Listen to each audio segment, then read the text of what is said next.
sa buong Pilipinas at sa buong mundo. Nandito na naman po tayo sa Buhay OFW at syempre kinukumusta natin ang mga kapatid natin sa Saudi Arabia, sa United Arab Emirates, sa Italy, sa Guam, sa Europe, USA at nako sa buong mundo po sa ating mga kapatid na OFWs at sa ating mga Filipino residents abroad.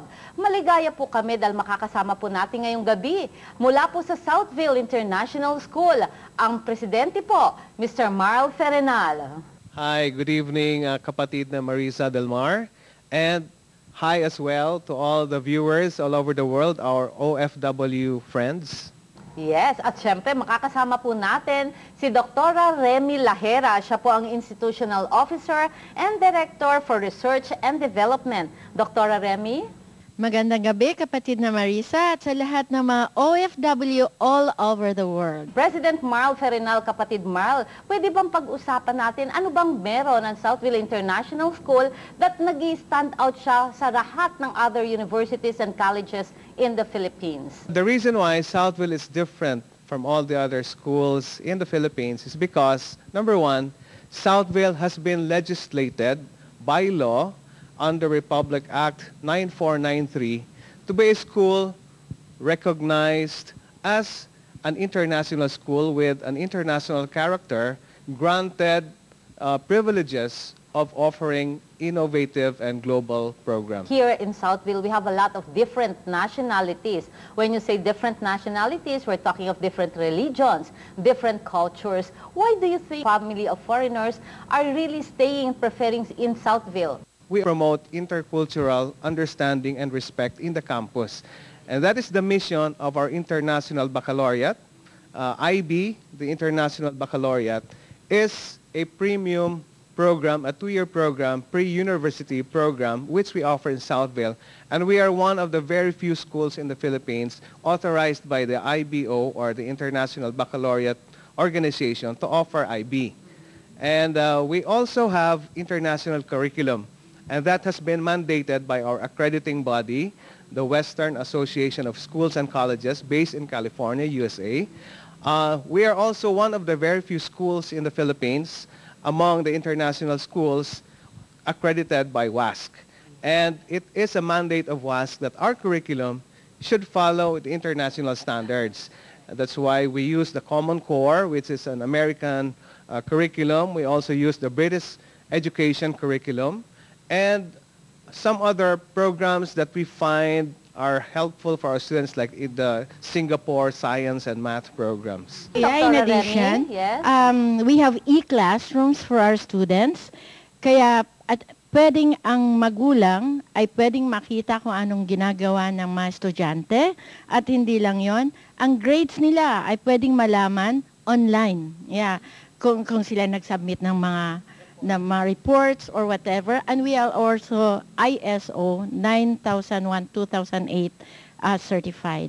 Ano ba ang masasabi natin talagang programs, activities na meron talaga ang Southville na talagang para sa Southville lamang po? Dr. Remy? Masasabi ko ang college natin is OBE compliant in the sense that students will be given certificates while they are still studying, which they can use to look for jobs even if they are still in college. Yeah, like for example, yung ating IT, we have a partnership with Microsoft. So first year pa lang sila, second year pa lang sila, pwede silang humanap ng trabaho sa IT. And sa grade school at saka high school, we have the leadership program. At ang mga estudyante namin, they have that air of confidence wherever they go. Kaya tinatawag silang movers of society. The isa pang feature na gusto kong i-highlight is we are, I think, the only school that offers capital market education to our students starting from high school, so that even in high school, alam na nila kung paano mag-invest in the stock market. I think that's one of the unique features of Southville. Yes, definitely. This is the first, I think. And then we also let our students undergo research and preparation of thesis. And this is one of the reasons why a lot of our graduates, when they go to college, they stand out. They also learn marketing because if they sell goods, then they also learn, how do I sell this? So, minsan nakikita ko sila, they go to my office and then give me flyers. Sir, ito yung product namin. Please You have go to buy? Yes. It's very nice and they are really enjoying yung camaraderie. They are learning yung marketing, yung sales, yung PR, how to be an entrepreneur. And most of all, at a very young age, they know the value of money already. Diba? Ngayon, kapatid Marl, pwede bang pag-usapan natin, ang Southville International School is a member of SGEN. Ano ba itong SGEN? Okay. Kapatid, ang SGEN means Southville Global Education Network. The Global Education Network is a group of schools from Manila and the provinces that banded together under one umbrella, and that is the SGEN, managed by one entity, and that is the management of Southville, so that we can disseminate quality education to the different types of people.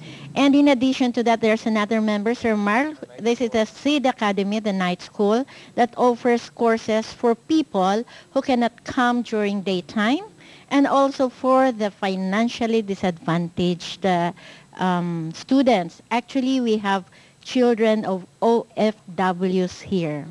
That's very nice to hear. Ayan, kapatid Marl, Dr. Remy, yan ang magandang pakinggan. Ang Southville International School po ay hindi lang para sa mga foreigners, hindi lang sa mga Pinoy na mga medyo mataas po ang antas sa buhay, kundi ang Southville po dahil sa dami ng branches and schools na spread, lalo na sa Batangas, sa Las Piñas, ito po ay nakakatulong pati sa mga pamilya ng ating mga OFWs na maka-afford na makapag-enroll po sa Southville, less cost but the same quality. Ayan ang sinasabi. Yung standard of quality never change. Meron din tayong programa ng OFW para sa mga scholars, di ba? Na pag-usapan, pwede ho bang paki-elaborate ng kaunti ito? Yeah, let me begin. Yes, kapatid Marl. Southville is really ideal for OFW children because, number one, they wouldn't be adjusting when they come here because we are an English-speaking campus, no? So number one, because I'm sure they are exposed to English-speaking education abroad while they were studying, let's say, in the Middle East. So when they come here, hindi sila mag-adjust, no? Number two, yung programs namin, since we are internationally accredited, whatever they finished in the schools abroad are also accredited here because we have the same accreditation, international curriculum, and so on. Thank you very much, kapatid Marl Ferenal at syempre Dr. Remy Lahera. We'll pause for some friendly reminders. Investment opportunities para sa OFW hatid